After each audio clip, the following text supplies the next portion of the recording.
You may be wondering who these people are and why we are watching them. Perhaps I can help. Bienvenue and welcome to our parish of Pancourt. My name is Edmond Gagne. I am a descendant of one of the pioneer families of our parish, and am currently the president of the seniors club called Le Club de l'Amitié. We have prepared this year on our 20th anniversary a historical video of our parish. We hope that in viewing these contents you will find them enlightening as we look at our past, who we are today, and where we are going.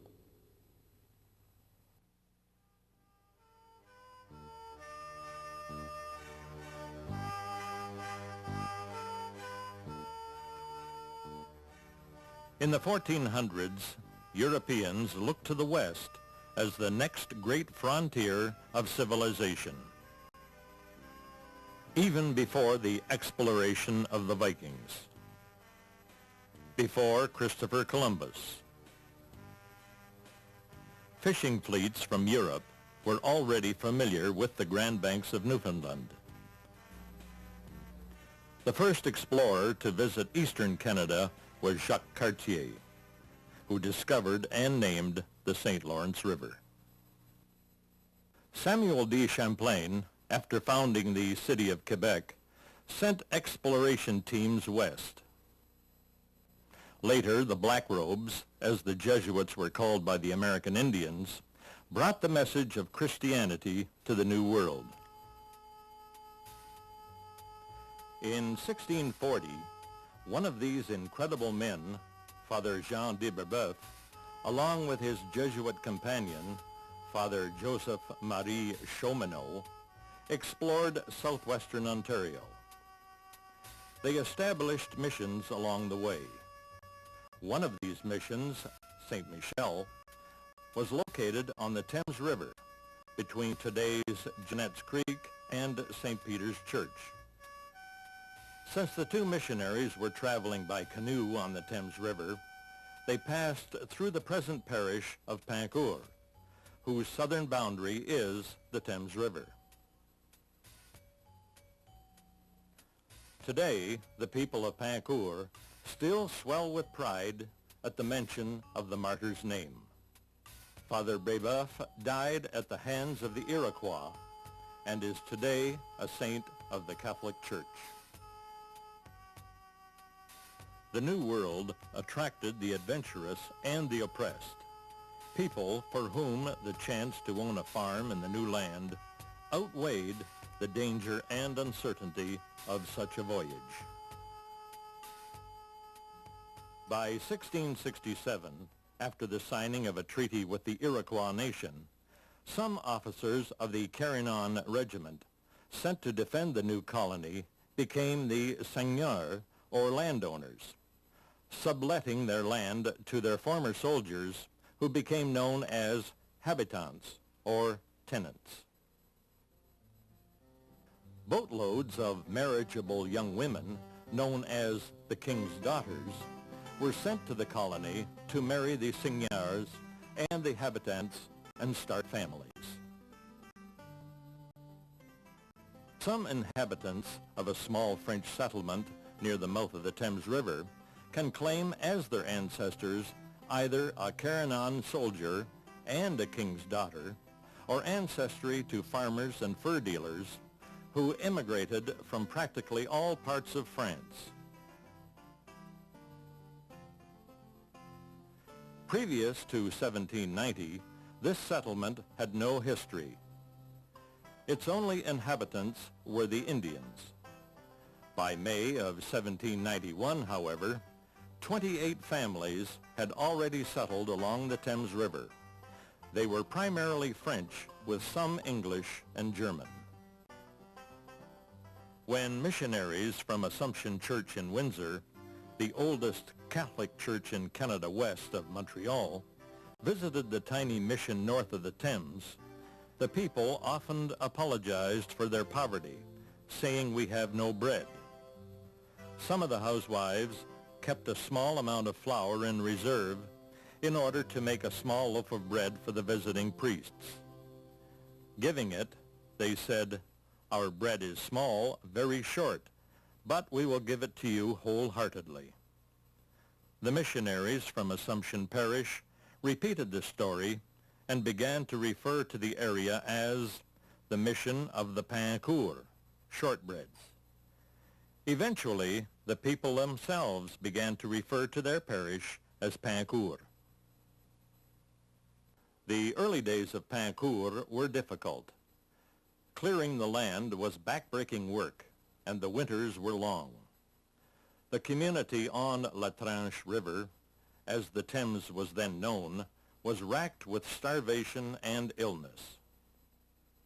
In 1829, the name Pain Court was used by the surveyor Charles Rankin when he surveyed the Pain Court block. Some of the names of the settlers were Faubert, Charon, MacDonald, Bobby, Urquhart, Lesdaru, Crow, Riom, Matt, Desilets, Primo, Delage, Bergeron, and McCrae. Previous to 1852, there was no chapel in Pain Court. Visiting missionaries celebrated masses in private homes, and the dead were buried in the cemetery, awaiting the blessing of the priest on his next visit. Recognizing the need of the settlers, the Bishop of Toronto instructed Father Claude Antoine Ternay to build a chapel in Pain Court. Made of logs and hand-sawn boards, the first chapel, similar to the one shown in this photograph, was dedicated to St. Joseph. 4 years later, in 1854, the construction of a larger permanent church began. It was dedicated to the Immaculate Conception, a dogma proclaimed by Pope Pius IX that year. St. Joseph was kept as a secondary patron. By 1863, the walls were plastered, new altars and pews were installed, and in 1864, a steeple was erected for the new bell, which was baptized under the name Marie Therese. The church has always been the center of this community. In early days, the newspapers from Quebec and Detroit were read aloud from the church steps, rather than passed from family to family, which would have been almost impossible. Another name linked with the history of Pain Court is Father Pierre Poin, founder of Catholic schools in Ontario. Father Poin was once congratulated by Lord Elgin himself on his success in keeping alive the French language in Ontario. Father Poin, who blessed the first church in Pain Court in 1855, the Immaculate Conception, had also opened 13 schools in Ontario, one of them in Pain Court. When the people applied to the powers to be to have the name of their village changed to Immaculate Conception, the request was ignored. In 1860, when the government granted permission to establish a post office in Pain Court, the name was changed to Dover South, much to the chagrin of the locals, who persisted in using the name Pain Court among themselves. Until this time, the church registers made no mention of the existence of a rectory to lodge the missionary in Pain Court. However, one must have been built not long after the building of the church, since on November 8, 1858, the missionary, Father Raynell, draws a list of furnishings which were transferred from the rectory of the St. Peter's Church to the rectory of the Parish of the Immaculate Conception. Sadly, on May 4, 1874, the new church was destroyed by fire.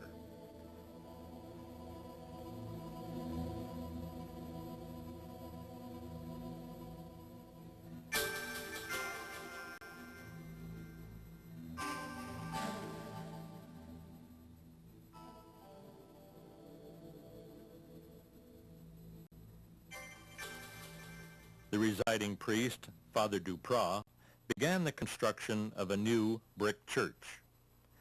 In 1875, it was sufficiently finished to celebrate Mass May 30th.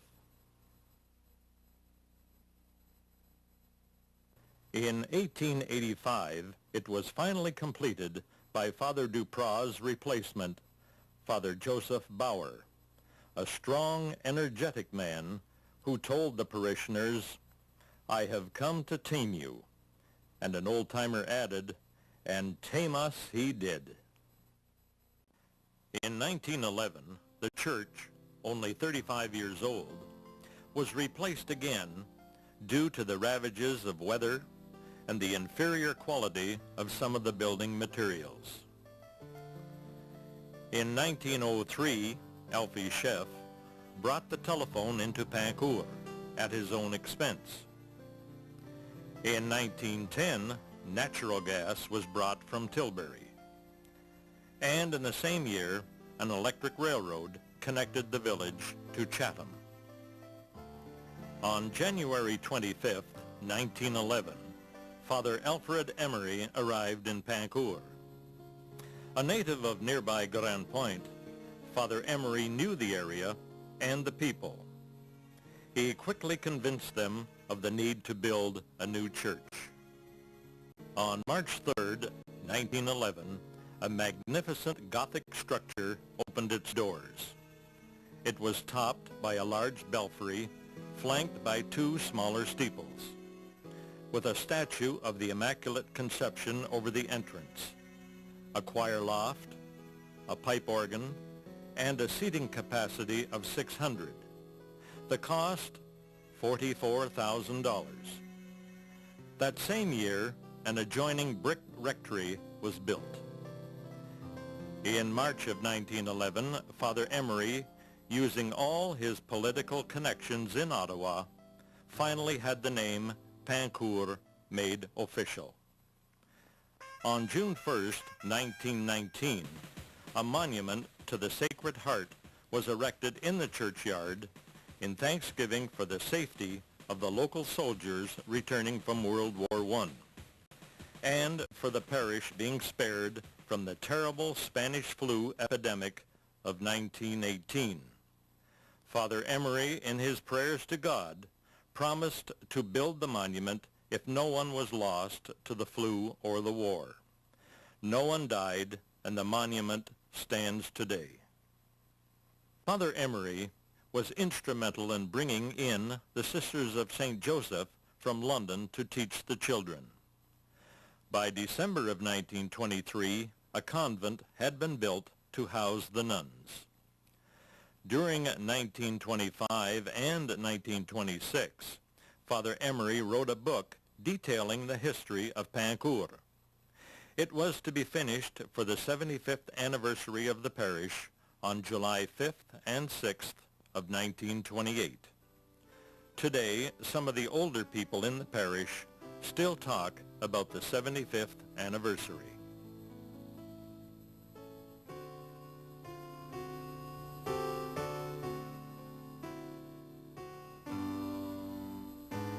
This film was taken by Father Emery himself and later restored by TV Ontario for a documentary on the French villages in Ontario.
In 1928, Father Emery received news of his transfer to the parish of St. Joachim and left his beloved parish after 18 years, the longest time any priest had stayed in the parish.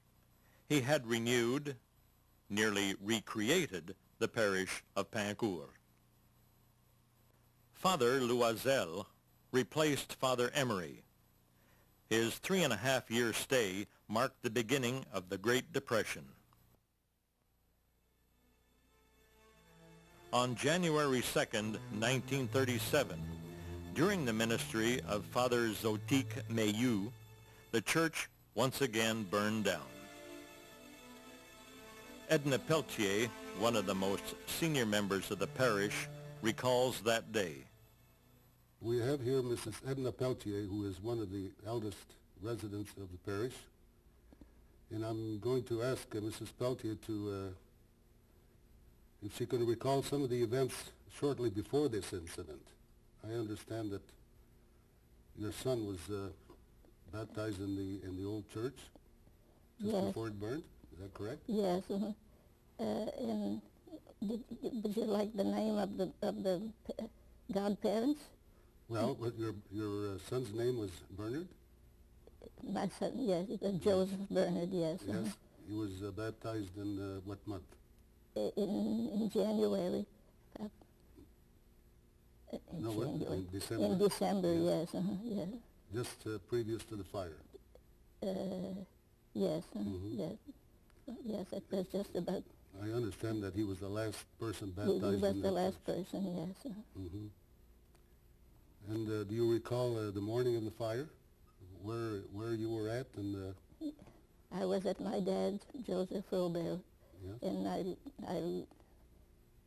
happened to look through the window and I saw the smoke, so I said, I said, I bet you that's my house that's burning down, but it wasn't. It was the church. So I called up Mrs. Frank Primo, and she told me, yes. She said, it isn't your house. It's the church that's burning. mhm. Your house just happened to be right in front of the church. Right. Yes. Right in Mhm. front. Mhm. When you first came to the village to discover that in fact it was not your house that was burning, it was the church, Mm-hmm. what sort of impression did you get that morning? You know, nothing. You know, I knew it was burnt, and that's all. I didn't get no. But of course, I felt sorry, you know, to see our church, all the damage there was. Is there, how advanced was the fire at the time that when you came in to see it? Was it pretty well burned down? It was out, yes, when I came home. Mm-hmm. So then after the church fire, that left us without a church to attend Mass on Sundays. Do you recall what happened after that? Where were our Masses held? It was at a separate school, St. Catherine's School. That's Yes. where we'd go to church. Yeah. Mm-hmm. Discovered by altar boy Alfie Emery at 7:30 in the morning, the blaze, which originated in the coal room, was already out of control. Although the altar boy rang the church bell incessantly, the parishioners thought it was announcing the death of seriously ill Pope Pius XI and disregarded it. Once again, Pincourt was without a church. Plans to build a fourth church began immediately, and on December 8, 1937, the Feast of the Immaculate Conception, the new church was blessed by Bishop J.T. Kidd. On December 21st, the main altar and the side altar on the right were consecrated. The third altar to the left would remain unconsecrated as long as there was a debt on the church. In 1939, World War II was declared, and, as in World War I, all the young men who enrolled or were drafted returned home safely. In 1945, after accompanying a group of young people to Ottawa, Father Mayeux was found dead in his room. He died while sitting reading his breviary. Father Charles Laliberté A stern, ascetic man with a ruthless punctuality came next.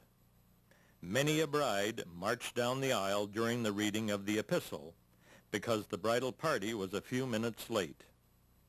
Needless to say, wedding parties began arriving at least 10 minutes before the time of the wedding. In the 1940s, the Ushers Club was formed. They proved to be an active and efficient group who helped with the finances of the parish and the care of the needy. In 1988, the Ushers Club disbanded and formed a council of the Knights of Columbus. Vincent Pinsonneau was elected Charter Grand Knight of Council number 9693, of which 18 of our members form part of the Father James Assembly, 4th degree. In 1950, Father Ducharme, a former assistant of Father Emery's in the 1920s, was transferred back to the parish. Due to failing health, he remained only 3 years. During his stay, however, the St. Joseph nuns left Pincourt and were replaced by the Grey nuns from Ottawa. He was replaced by his assistant, Father Ulysse Lefebvre, who together with the Ushers Club and the Ladies' Altar Society and the school children prepared for the 1954 centennial celebration.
Here we see the Pontifical Mass celebrated by Bishop John Cody.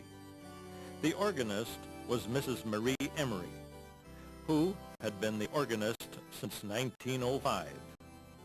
She remained the organist until 1962, when she was replaced by her son Amédée.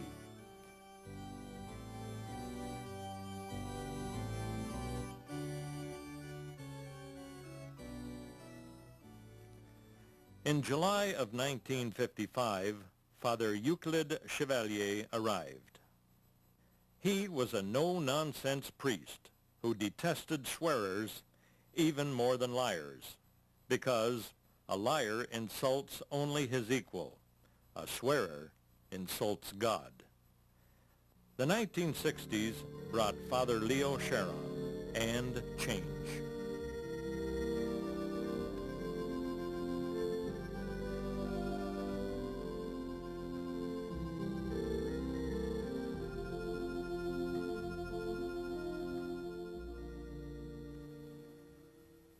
Before Vatican II, most of the music in the churches had to be sung in Latin.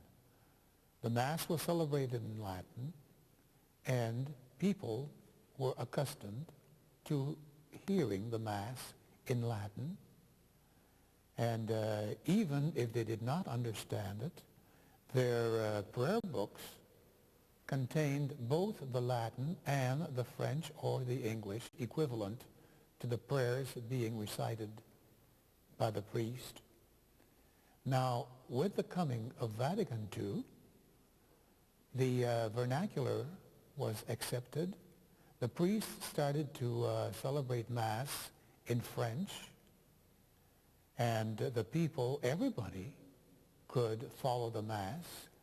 Furthermore, the altar was changed around, and the priest now faced the people instead of having his back to the people when he celebrated Mass.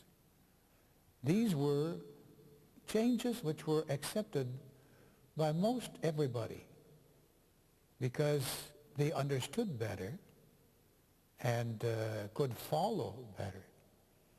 As far as the music was concerned, it took a little time for parishes like Pincourt to have in their repertoire French masses and French hymns.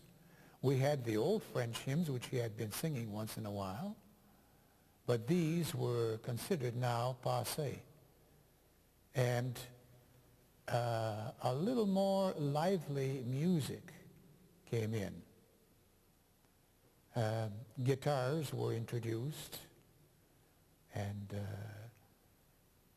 some really it was to encourage the younger set to come to church. And little by little, the organ was considered an instrument to be used mostly at funerals. In the 1970s, the early 1970s, the communion rail was removed in order to create a closer relationship between the clergy in the sanctuary and the faithful in church. And also, people did not receive communion kneeling down as in the olden days, but standing up in the middle, in the main aisle, and then returning to their seats, their pews. A few years later, the organ was transported down to the right front of the church, and the idea was to encourage the people to sing more during Mass, participate in the singing. Now that was a thing which was not done before Vatican II. The people in church were very passive. They simply followed what the priest was doing. The choir sang the parts of the Mass, but not the faithful. And this is a thing which has been very difficult for the people to accept. Some still prefer to attend Mass in the old ways than participate in the singing. Now, the choir that we had in those days did not like to sing downstairs.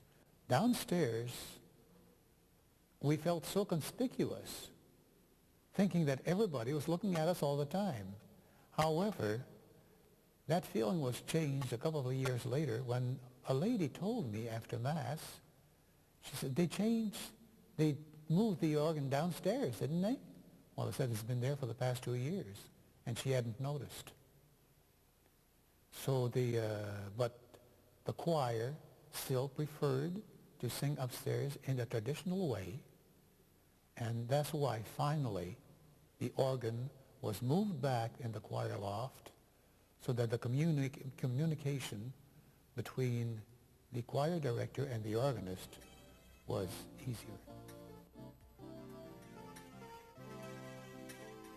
Pincourt has not been without its share of natural calamities, as this footage of the 1979 spring ice storm and flood clearly show.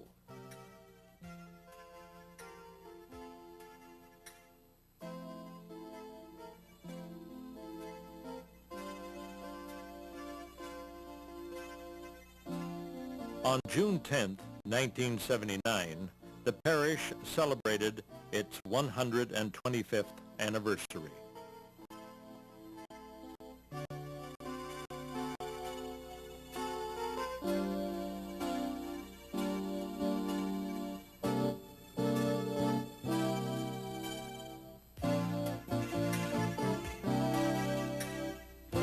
It would be impossible to tell the story of Pincourt without focusing on the importance of education to the parish and the struggles and sacrifices of this community to preserve its unique school system. Father Poin used the first chapel as his Catholic school. However, as early as 1848, the records of the Municipal Council of Dover mention that its meetings were held in the Pincourt School, but doesn't state the location of that school. The oldest school parishioners remember was located on the east side of the Winter Line. This school was built before 1875. In 1928, a new school, St. Catherine School, was built across the road. The old school was sold and became a garage with living quarters above. Later, the garage was changed to a restaurant. Today, it is operated by owner Miss Rosemarie Benoit. In 1910, the Ontario legislature limited the teaching of French in Ontario to 1 hour a day, and that by an English teacher. In June 1912, the infamous Regulation 17 was enacted. It was not until 1927, after years of arguing that the regulation was abolished and French Canadians in Ontario were given the right to be taught in their native tongue. In the mid-1930s, Father Mayeux and the local school board met with the Minister of Education in Toronto and obtained permission to establish the first public Francophone secondary school in the province. This school in Pincourt allowed local students the opportunity to qualify for entrance to the University of Ottawa's Normal School. In 1950, the St. Joseph Sisters left Pincourt and were replaced by the Grey Nuns of Ottawa. Today they are known as the Sisters of Charity. Until 1953, the continuation school was operated in the St. Catherine School. In that year, a new school was built on Notre Dame Street under the direction of the Grey Nuns. In 1960, the school was expanded. In 1970, the name of the school was changed from H.J. Payette Continuation School to Pincourt Secondary School. By the 1980s, local English-speaking pupils who had attended St. Catherine School since kindergarten opted to continue their studies in French at the local high school, thus increasing enrollment. In 1984, full funding was given to private schools in Ontario. The Pincourt Secondary School became a Catholic high school under the Kent County Roman Catholic School Board. Mr. Edmond Chauvin recalls Ask, this time. Edmond, what prompted the inhabitants or the school board to build a high school, and how did they go about it?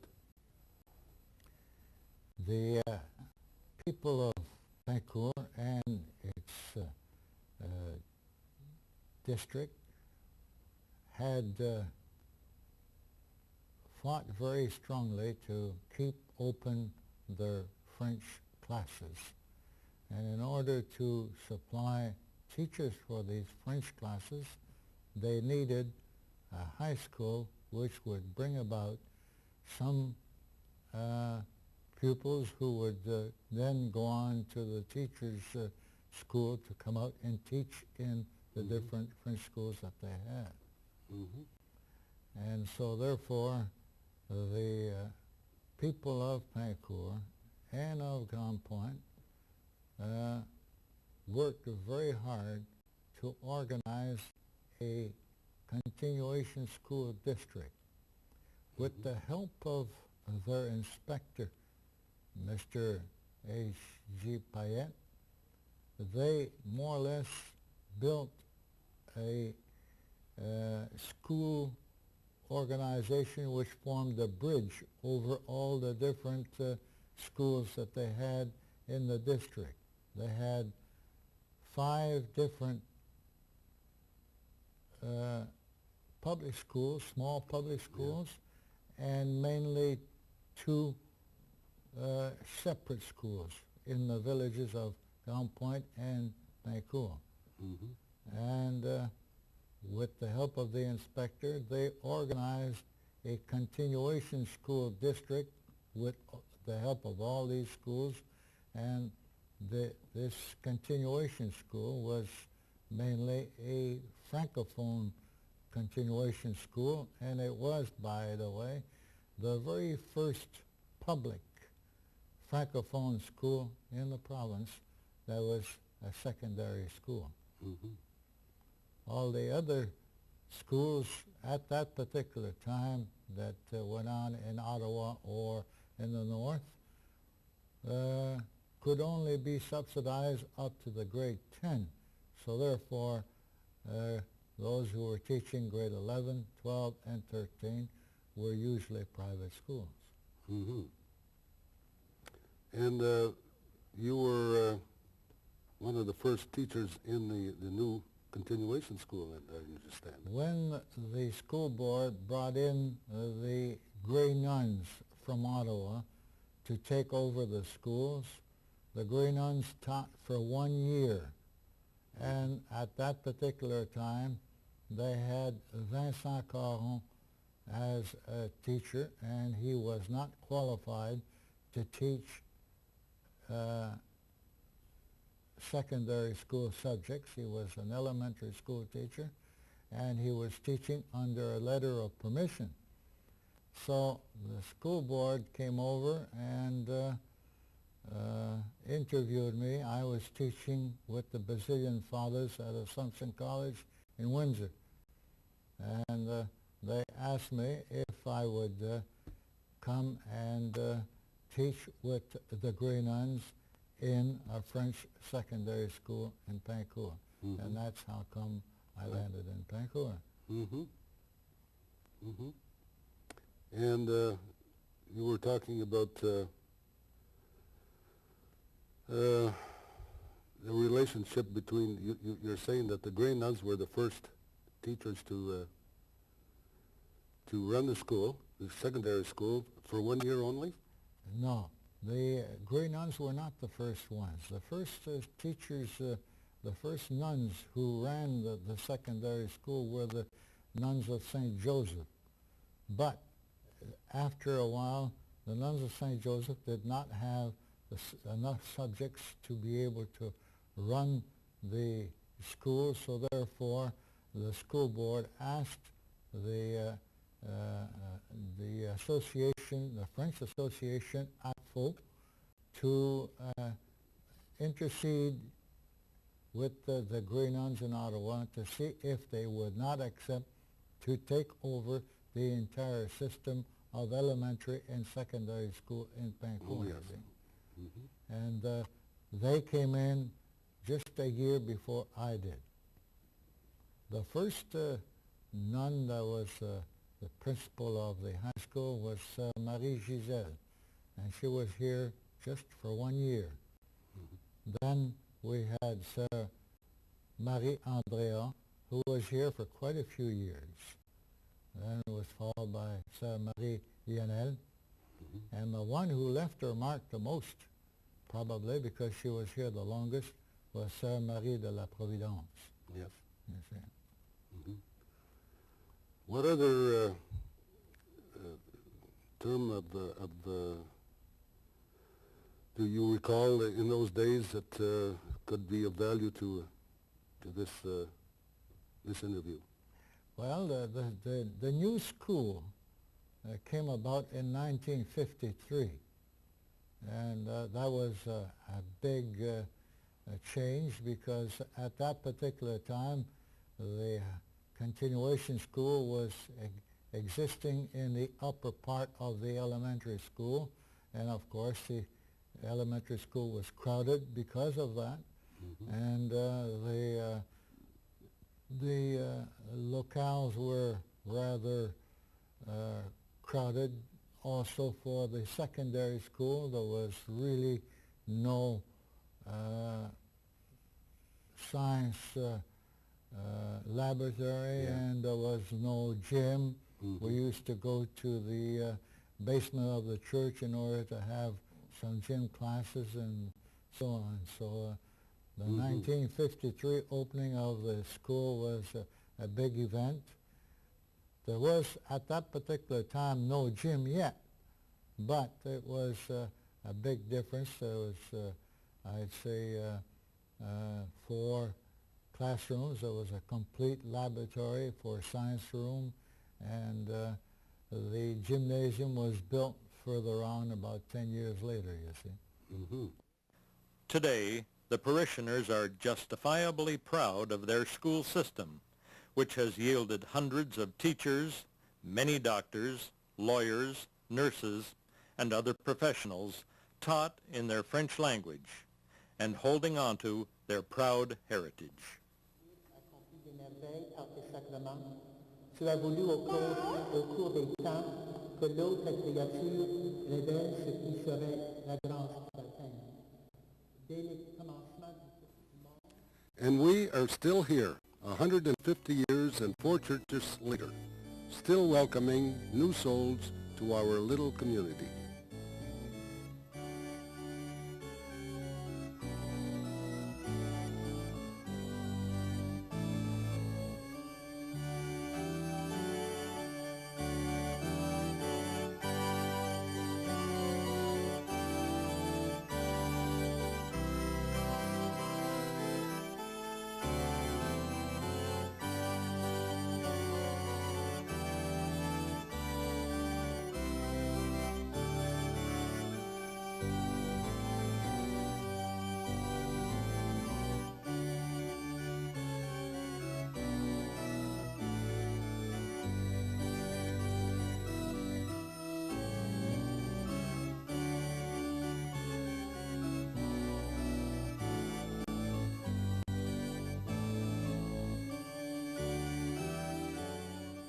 Today we honor the memory of our valiant ancestors, and it is to them that we dedicate this film. Their hearts were big, their faith strong, and their foresight lit the way for us to follow.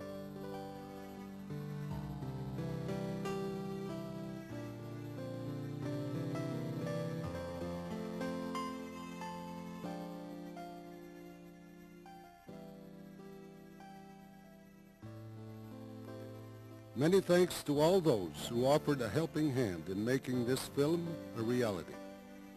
With faith and confidence, we look to a bright future.